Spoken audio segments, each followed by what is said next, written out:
তারপর ইউআরএল। ইউআরএলটা হচ্ছে URL full form যদি একটু দেখো তোমাদেরকে। ইউআরএল ফুল ফর্ম হচ্ছে ইউনিভার্সাল বা ইউনিফর্ম রিসোর্স লোকেটর। এটা প্রায় সময় আসে।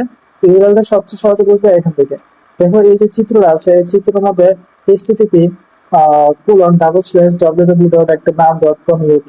তখন আমরা ইন্টারনেটে সার্চ দিই, গুগলে যে সার্চ দিই অথবা ক্রোমে যে সার্চ দিই, ওপেরাতে যে সার্চ দিই, দেখো উপরে একদম উপরে এরকম একটা জিনিস আছে। যদি আমরা উপরে খেয়াল করি না, আমরা জাস্ট নামটা দেখি, নিজের নামটা ক্লিক করবা, দেখো বড় একটা লাইন আসছে। যে লাইনের প্রথমে আছে এইচটিটিপি, এরকম হাবি জাবি দিয়ে অনেক বড় একটা লাইন আছে, অনেক তথ্য আছে। তো এই সবটাকে বলা হয় মূলত ইউআরএল। এই সবটা ইউআরএল এর বিভিন্ন পার্টের আবার বিভিন্ন নাম আছে।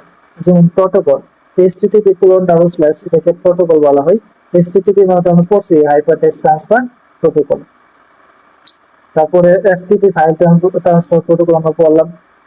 ডোমেইন, ডোমেইন হচ্ছে প্রত্যেকটা ওয়েবসাইটের একটা নিজস্ব নাম আছে। যেমন এখন দেখো .co.uk, কিছু জিনিসের শেষে দেখো .com থাকে, কিছু জিনিসের শেষে দেখো .edu থাকে, কিছু ওয়েবসাইটের শেষে দেখো .org থাকে, কিছু ওয়েবসাইটের আমি দেখাবো শেষে দেখবো যে .info থাকে। এগুলো হচ্ছে মূলত ডোমেইন নেম, যেটা ওয়েবসাইটের ঠিকানা বা পরিচিতি বহন করে। তো এখান থেকে আমরা যে জিনিসটা দেখবো সেটা হচ্ছে ওয়েব ব্রাউজার। ওয়েব ব্রাউজার হচ্ছে অনলাইনে যে সকল ব্রাউজার দিয়ে আমরা সার্চ করি, ওয়েব পেজ সার্চ করতে আমাদের কাজে লেগে গেলে ওয়েব ব্রাউজার বলা হয়।